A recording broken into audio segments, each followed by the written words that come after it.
Richard would never leave me. We have 4 kids. And an emergency? I think I found a dead body.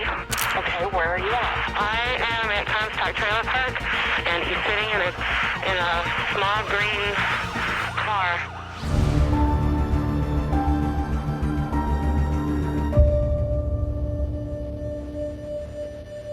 Richard Carno was the rock that his wife Suzanne leaned on. When they met, she had 2 children. He had 1. Together, they adopted a son, and by all accounts, his family was everything to Richard.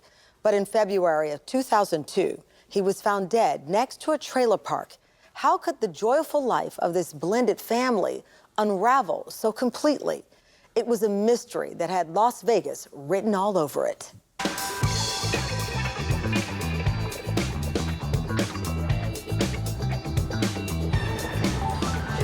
Las Vegas is known as the city of second chances. It's a place where people come to start over again. But it's also a place where many, many people destroy their lives. People get enamored with the city and they end up going down a path of self-destruction. Richard liked women, but he was shy. And Suzanne seems to be the kind of individual that she will come up with a plan and she will proceed and she will go after the object of her interest. Suzanne worked at the daycare where Richard dropped his son off. They weren't supposed to date the parents, okay, and he was a single parent, and she admitted that she stalked him. She goes, "That's gonna be my next husband." Suzanne came from a Mormon background. Richard was a Christian background. She was a little more abrasive than Richard was, a little stern. Everyone uniformly describes Richard as a great guy, loving, caring, but Suzanne was the shot caller. She bossed Richard around. She told her parents that there was a surprise birthday party at TGI Fridays. She stood up in the middle of this restaurant and said, "Hey, is there somebody in here that can marry me? Somebody dared me to marry this man right here, right now." And obviously she had somebody in the room that would perform the service for him. That's how she got her parents to come to her wedding. She had prearranged this. I was the best man at his wedding. I knew a little bit about his life with Suzanne. We'd see each other here and there around town, and they seemed happy. Both of us worked at Caesar's Palace. I was in facilities. He was outside lighting technician for the hotel. When Richard Carno first went missing, it didn't really make the radar. Okay, you know, there's thousands of people who go missing in Las Vegas every year. They often go missing because of drugs or alcohol, or they're running away from their life. But in this particular case, Richard was a very stable guy, always showed up to work on time. And so when he didn't show up to work that day, everyone knew something was wrong right away. You know, Richard just wasn't the type of guy who would go AWOL at his job. Message Wednesday, January 30th, 6:34 a.m. Richard, there, we're looking for you. Pretty much everybody is, so give me a call. Later. I was working at a radio station, and I'd just come into work early morning, and the morning show told me they were speaking to Suzanne on the phone while they're doing the morning show, and that she was hysterical. So I took the call, and she was out of her mind, saying over and over again, "I need these people to bring him back. Just bring him back."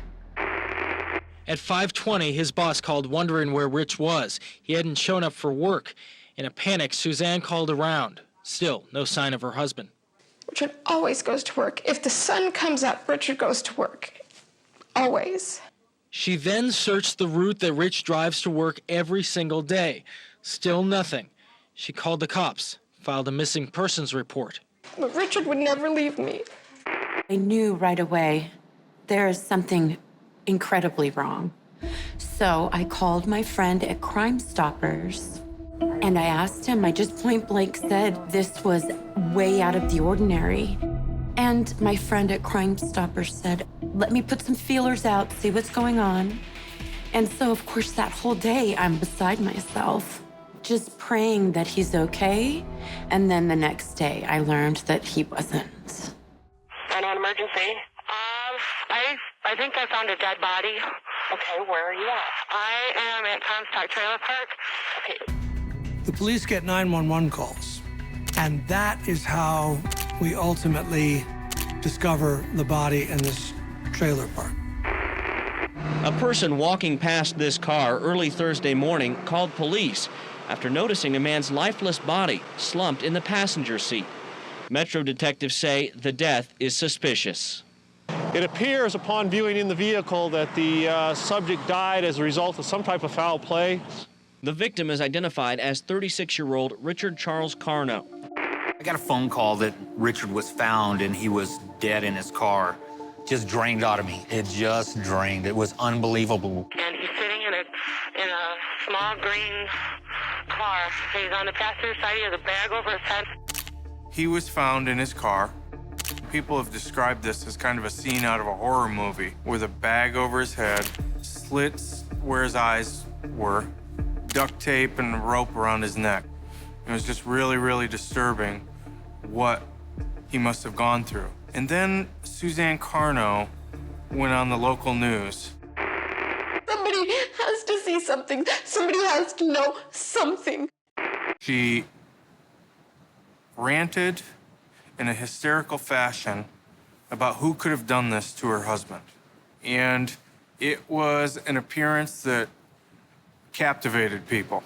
I couldn't sleep because we always touch your feet at night. I couldn't find his feet in the bed. It was devastating to anyone who knew him. He was such a kind, wonderful, happy person. This case has all the elements of drama. For one, we have a number of mysteries. Who is the killer? Who done it? Who is the victim?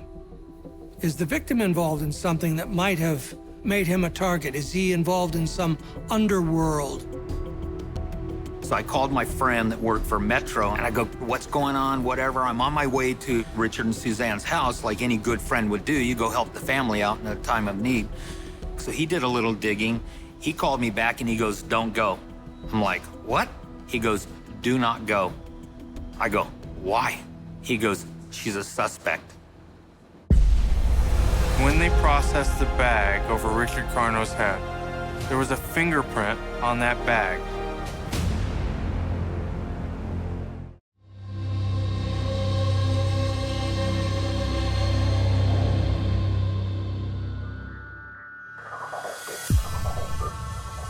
All-around nice guy and family man Richard Carno had been found murdered next to a trailer park in a rough section of North Las Vegas.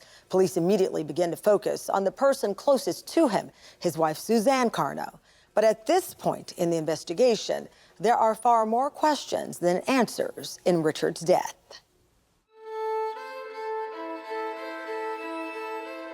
At the viewing, they expected 150, maybe 200, and they probably had 500 people there. It was overwhelming, which made me feel good that many people showed up. He had that many friends that cared about him. I walk in to the funeral, and I see Suzanne put her baby on Richard's chest because it was an open casket, and they're snapping pictures with the baby on his chest, and I did not know what to do. I was horrified. There was a really important fact that was recovered from the crime scene, which was when they processed the bag over Richard Carno's head, there was a fingerprint on that bag. They ran that print, and it came back to James Walsh. James Walsh lived in the trailer park where the vehicle was found that contained the dead body of Richard Carno. James Walsh told the police that John Brian Ray drove into the trailer park in an old, green, beat-up old car. And there was this really curious experience where he looked out of his trailer and he kind of saw that the windshield was covered behind the blanket that was over the windshield, and he saw a man in the front seat. and the man had a bag over his head and duct tape around his wrists. So James challenged John Ray. What in the world is going on? You're driving into this trailer park with a guy restrained in your front seat, then you come into my trailer like nothing's happening? And John Ray immediately threatened James Walsh and said, you know, if you ever tell anyone about this, I'm gonna kill you. And he got real specific. So I'm gonna rape your sister, blow up your trailer. A little bit of explosives would blow up a whole trailer. John Walsh is immediately suspicious, and he's thinking about a conversation that he'd had when he was watching the movie Casino with John Ray. And John Ray, out of nowhere, says, yeah, referencing a scene in the movie, I'm involved in a murder for hire plot, or words to that effect. John Ray had told him that he was going to do a murder for hire, and he was going to be coming into $50,000. He is basically confessing to James Walsh about this crime he intends to commit. James Walsh dismisses that, as humans tend to. We tend to think, oh, he couldn't possibly mean that. They started to look into this a little bit more and try and figure out who John Ray was. John Brian Ray is for lack of a better term, a lowlife. He has a long criminal history, assault, drugs, kind of living a vagabond lifestyle, going from couch to couch and hanging out with people, smoking meth. And there's also one very important fact about John Brian Ray. He's Suzanne Carno's brother. Richard expressed that he did not care for John, Suzanne's brother. They were not buddies whatsoever. He didn't have a liking for him. John Ray was a tough guy, you know, and he wanted to cast that image to others, especially people who were traveling in the circles that he traveled in. You know, it was a badge of honor to be known as a bad guy. A week after Carno was found dead, an arrest was made. Suzanne's brother, John Ray, was taken into custody. Now a new twist in this case. During John Ray's arraignment, prosecutors talked of a possible motive for the murder: money. When you look at what's happening, it's hard to imagine people were just acting individually here. And I'm sure as police investigated, they started to piece all of these things together, and that's where their investigation took them. The police received an anonymous call telling them that they really needed to look into Suzanne Carno. They served search warrants on Suzanne Carno's computer and phone and found that the devices had been reset. Suzanne, she was organized enough to wipe her computer so it's back to the default settings, but of course that, when it's examined, itself is suspicious. They also learned that John Ray worked as a security guard and that he had a work computer, so they went and grabbed that computer and they found a treasure trove of emails. And they were bizarre. Suzanne Carno talked to her brother about building a bookshelf for $50. And it was this steady stream of emails. Are you gonna build this bookshelf? Are you gonna get it done? I'm tired of waiting. One can only think that she's thinking somehow she's speaking in code. How long is this going to take? And are you finally going to get this done, or do I have to look for someone else? And is $50 okay? It's obvious to investigators that she wasn't talking about a bookshelf. She was talking about soliciting the murder of her husband. And the police ultimately concluded that this was code for the murder for hire. Have you killed Richard yet? What is taking you so long? If you don't do this, I'm gonna get someone else to do it. You know, when you start mapping it out and putting it all together, it made for a very dark picture of Suzanne hiring her own brother to kill her husband.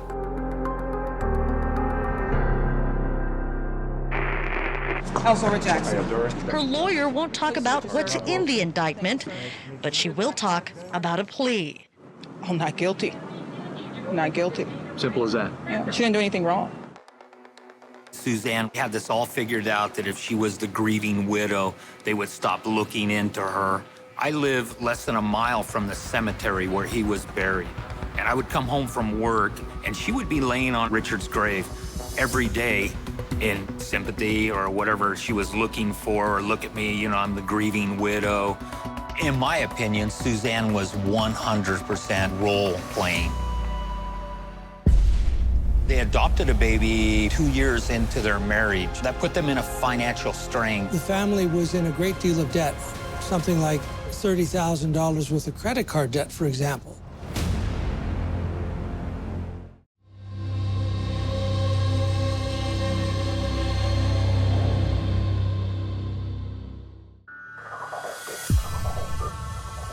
Las Vegas police looking into the death of Richard Carno focused their investigation on digital evidence found on Suzanne Carno and John Ray's computers and phones.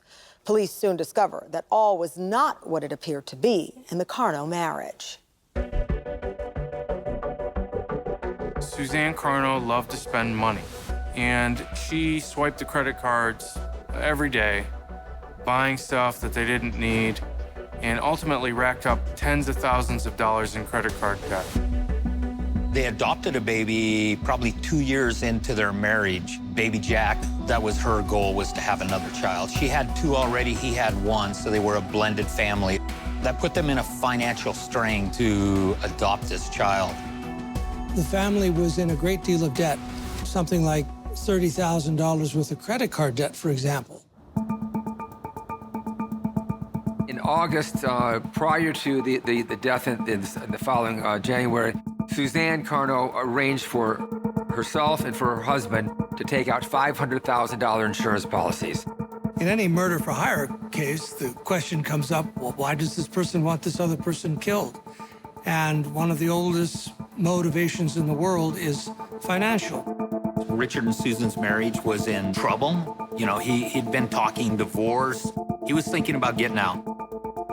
In Suzanne Carno's mind, I think she had cooked up what she thought was a bulletproof scheme. Suzanne Carno arranged for herself and for her husband to take out $500,000 insurance policies for the same amount. Obviously, it looks a lot worse if the surviving spouse is the only beneficiary. So I think that was part of the plan.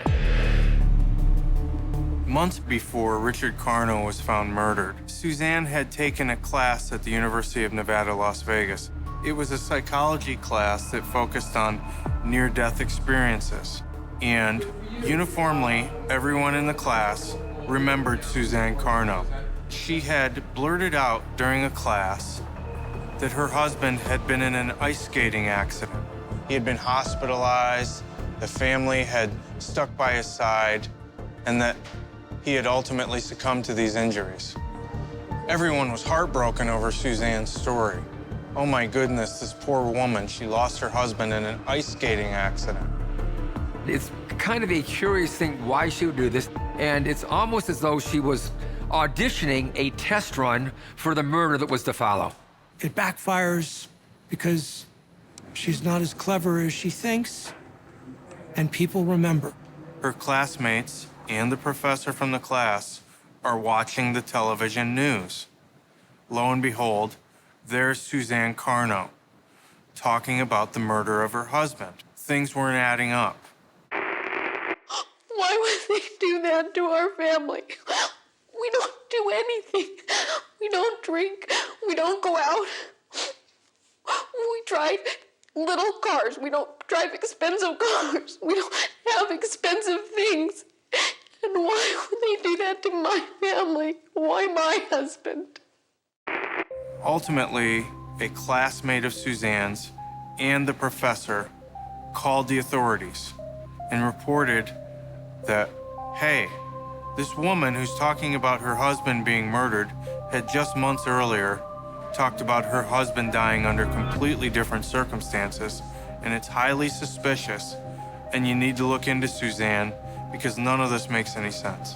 When Suzanne Carno said that she talked to her brother, and she explained to her brother that Richard was gone, her brother said, "Oh, I'm sorry that he's dead."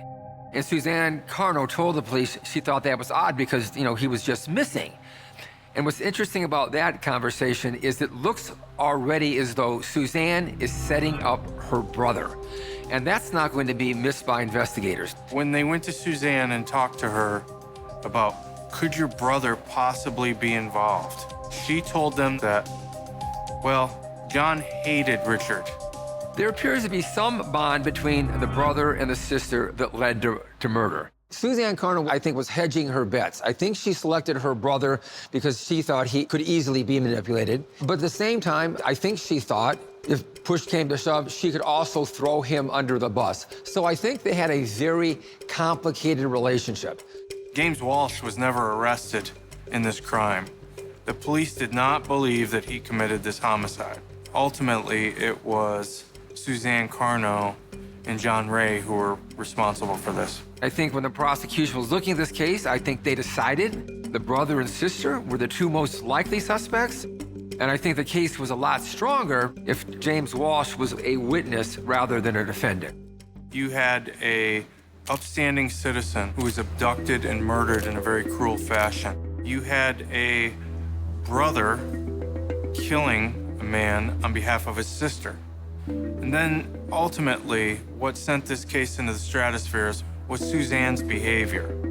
It was just so strange and so weird and so over the top that people were like, what is this? Who is this woman? Why is she always on TV and acting so frantically? And then to find out that she was up to her ears in this crime, and it drew a lot of attention to the case.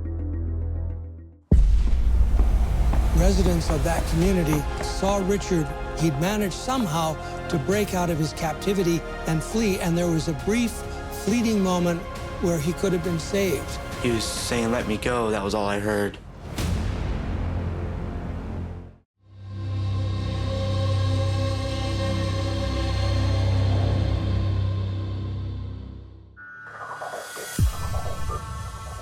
Two years after Richard Carno was found suffocated next to a trailer park, his wife Suzanne Carno and her brother John Brian Ray are in a Clark County court facing first-degree murder charges. Prosecutors are trying the brother and sister together. They paint Suzanne as the mastermind of a plot to collect a $500,000 life insurance policy on her husband. A guilty verdict could result in the death penalty for both siblings.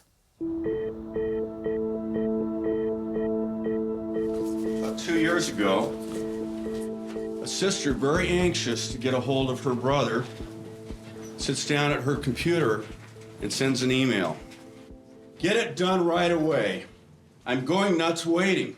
If you're not going to do it, just tell me and I will either do it myself or find someone who will. Just tell me either way. I want this done and I'm tired of waiting." A few weeks after that email was sent, the body of Richard Carno was found in his vehicle at a location by a trailer court in Las Vegas.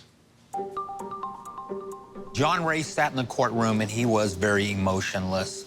I think he had a troubled childhood from what I know.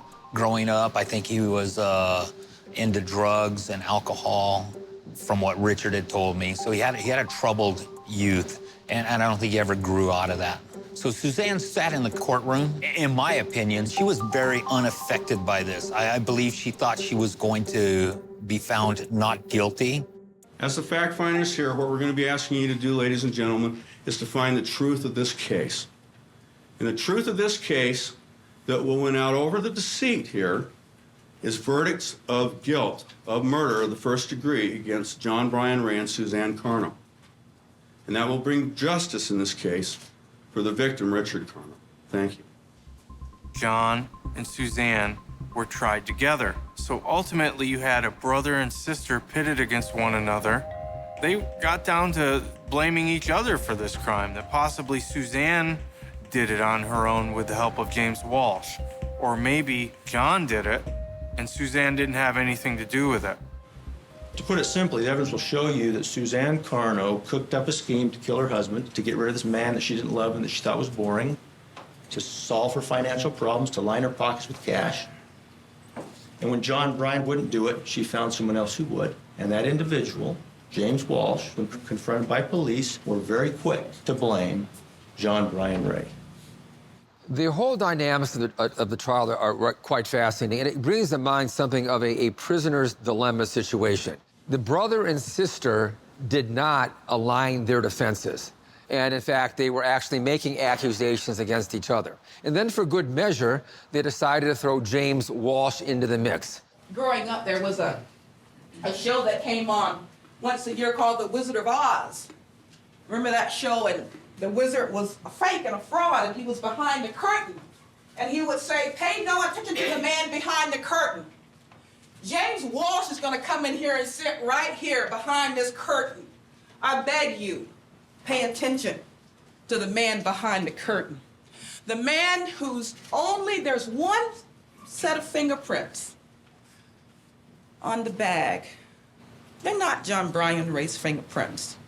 They're not Suzanne's fingerprints. They belong to James Walsh. The only just verdict in this case will be not guilty on behalf of Miss Carno. And on emergency? I think I found a dead body. Okay, where are you at? I am at Comstock Trailer Park. Okay, okay, just a second. Take a deep breath. I know, I feel like I'm going to throw up. Okay, what is your name? Kim Eccles. James Walsh was a seller of methamphetamine, was he not? Yes. And it was also James that first noticed that there was a body in that car, correct? Yes. Okay. When we were walking up to the store, there was a car lot, a makeshift car lot there, and we were looking at the cars on the way through, and there was a car parked on the side of the road in front of the lot, and that's when James said there was a body in the car. What did you see? I saw a body kind of not sitting up straight, but kind of slumped over. I didn't really see his face. I thought there might have been something over it, and he appeared to be bound. We turned around, and because I kind of freaked out a little bit. It's my first time seeing something like that, and went back and I called 911. It was James that drew your attention to that vehicle. Yes. That morning, how would you describe James's reaction? Nervous. Thank you. That's all I have. This isn't a rough part of town, all right? This isn't the Las Vegas Strip. This is the other side of Las Vegas. It's a very tough neighborhood, and it is a place where people don't necessarily always call the cops when they see something suspicious happening. Now, let me direct your attention to about 5 o'clock in the evening, January the 30th of 2002. Did you have occasion to see someone running past your trailer? Yes. Tall, white male running towards the exit. Okay. Did you notice anything unusual about the tall white man who was running? Yes, he's scared. Okay. Did he have anything on him that caused you to take note or make note of it? Yes, the duct tape. Okay. Where did you see duct tape? Around his wrists and ankles. Did you see a second individual? Yes. And what is that second individual doing when you first see him? Escorting him, back to James' house. There were several witnesses at the Comstock Trailer Park who reported after the fact seeing a very disturbing sight, which was a man bound at the wrists, running through the trailer park, almost as if he was running for his life. What's so amazing about this is that no one called the police. Did you hear either the tall man or the shorter man say something? The shorter man said, get me my handcuffs. Okay. Did you mention to the police that you heard someone say, give me the handcuffs? I don't think so. Okay. Is there a reason that you didn't tell the police about the handcuffs? Yes. or about the car? Yes. What's the reason? So I was afraid. Residents of that community saw Richard. He'd managed somehow to break out of his captivity and flee, and there was a brief, fleeting moment where he could have been saved had just one person called 911 or taken any action. I saw a man run down the street chasing after, one man ran, and then I saw another man start running towards him. But the first man who was running towards Las Vegas Boulevard he was saying, let me go. That was all I heard. Now, where did you see the two men go? I saw them go to James's house, and he pulled out a set of handcuffs. I saw him take them out of his bag. He showed them to me, and then I walked away to my house. What did you think at that time? He was going to try to handcuff me, probably, so I just walked away. I didn't want anything to do with that. No one did anything. No one seized the opportunity to save Richard, the one chance that he could have been saved. And John Ray was able to get control of him, put him back in the vehicle, and ultimately cause his death. Did he give you any further details regarding the contract killing? He had to wait till the life insurance went through. Did he indicate who he was going to do the contract for? His brother-in-law. Okay, was his brother-in-law the one who was going to pay him? No, his sister was going to pay him.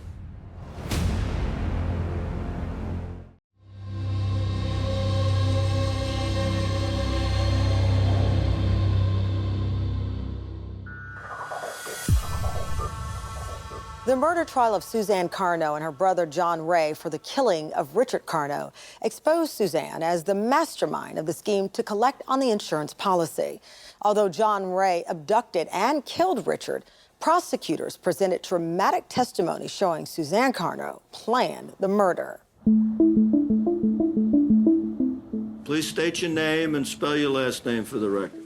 James Allen Walsh, W-A-L-S-H. Thank you. Mr. Schwartz? Thank you.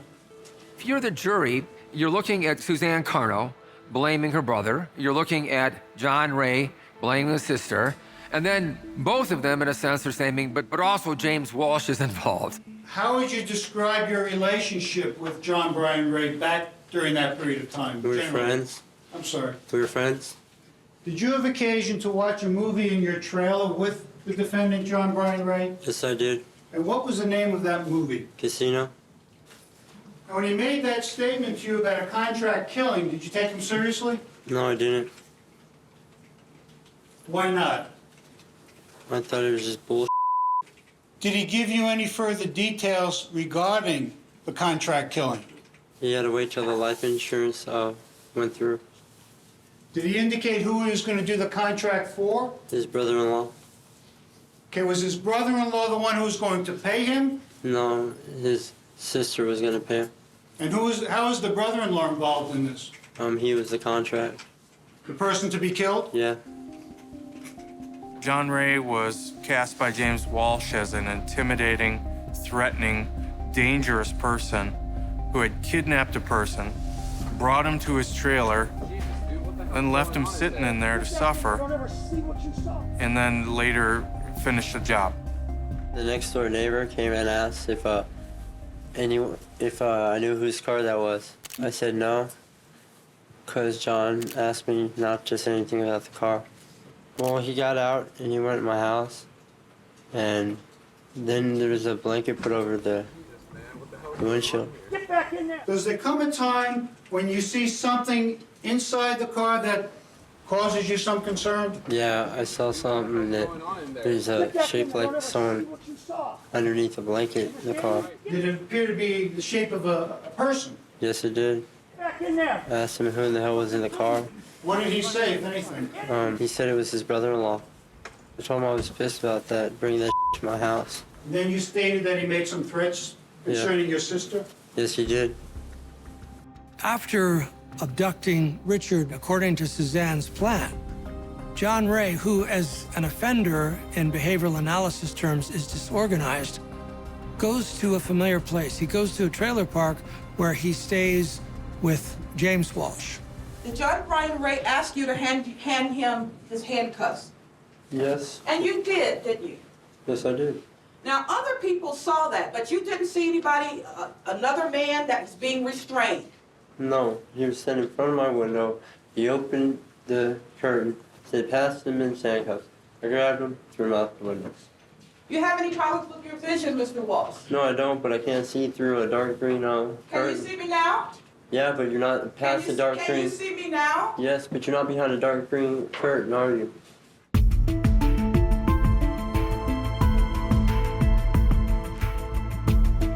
January the 30th, 2002, an innocent man, Richard Carno, was brutally and cruelly murdered because of the cold, manipulative, and greedy actions of his loving wife, Susan Carno, who used her brother, John Brian Ray, to commit this horrific killing.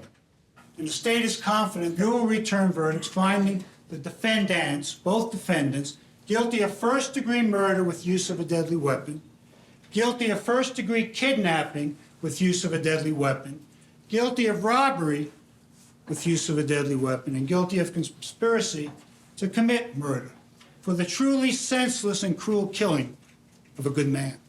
I'm sure you have learned by now the old adage that we don't get to pick our relatives. We do, however, get to pick our spouses. And you may not like her. You may find her odd. You may find her offensive. You may find her vulgar. You may find her to be the biggest liar in town. You may find her to be outrageous. Suzanne Carno did not plot to kill her husband. She did not hire, entice, inveigle, encourage her brother to do anything. At trial, you want to give the impression that you possibly could be somebody who committed some horrible crime. But clearly, we know this fell short because her own attorney, in closing arguments, said about her that she may be odd, she may be offensive, she may be the biggest liar you know, but it doesn't mean she committed murder. Now, what this means is that the defense attorney was started in a deep hole. If the defense attorney is saying those things about her own client, you know that Suzanne Carno was not making a good impression in the courtroom. We don't know, beyond a reasonable doubt, who killed him, who's responsible for that killing. Ladies and gentlemen, John Ray is no killer. He's kind of a joke. Someone had to close this deal. It wasn't John Ray. Responsibility, in this case, ladies and gentlemen, it's like sunshine here in the state of Nevada. Plenty of it to go around. Mr. Foreperson, would you please read the verdicts aloud? We, the jury, find the defendant John Brian Ray.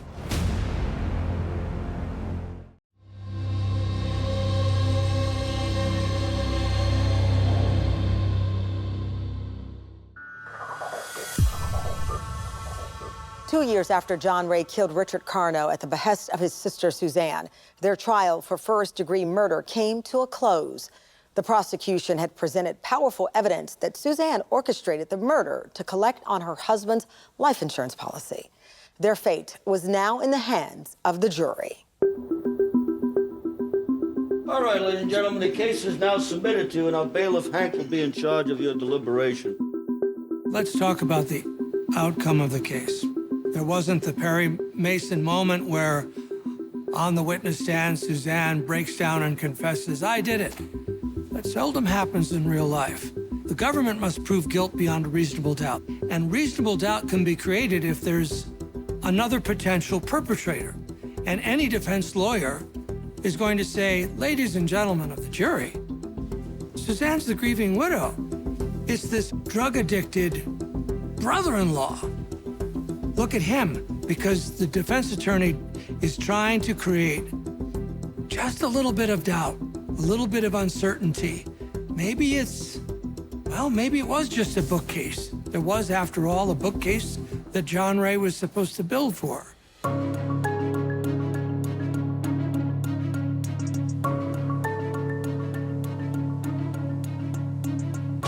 Mr. Foreperson, would you please read the verdicts aloud?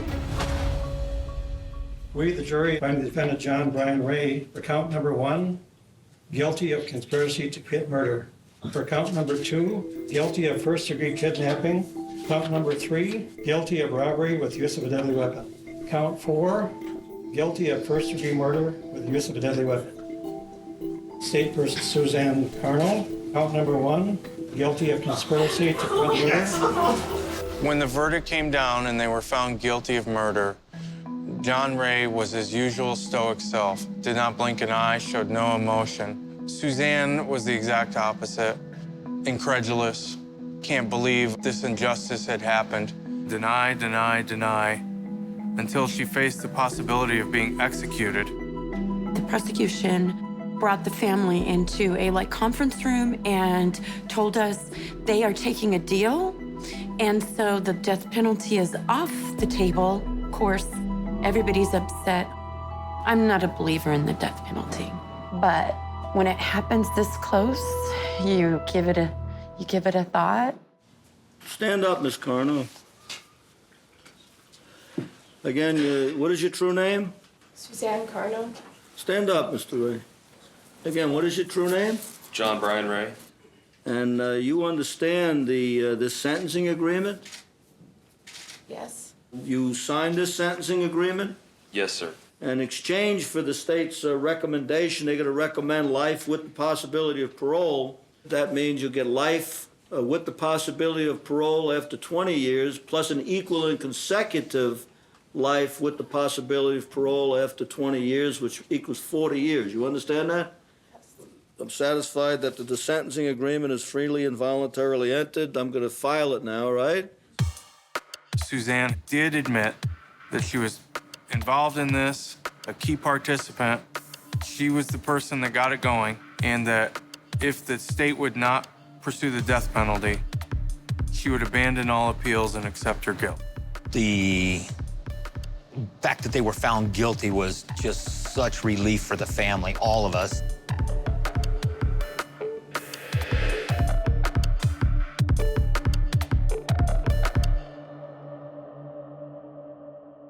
Suzanne, it turns out, was sexually abusing his son and threatening to kill Richard's son if his son would reveal this.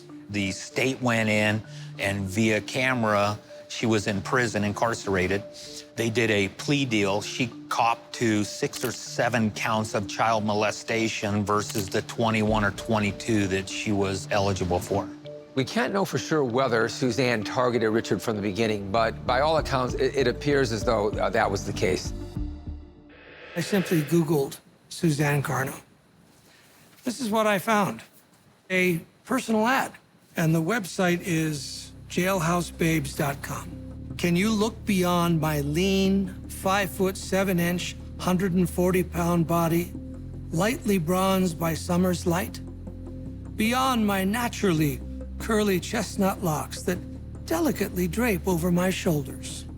If you look, you will see I'm an energetic woman who is intelligent, artistic, witty, and charming. Please see me, if you dare. I would say if you see this ad, run, because there is something in her that needs to not just get attention, but then cause destruction, in my opinion. Richard Carno, he was a great guy. He turned out to be a great father. He would come over to my house on the weekends, and we'd do daddy-father stuff together with the kids, and his heart was in it. He loved his child. He was my friend. You know, we may have been divorced, but Richard was my friend, and he was taken away too soon.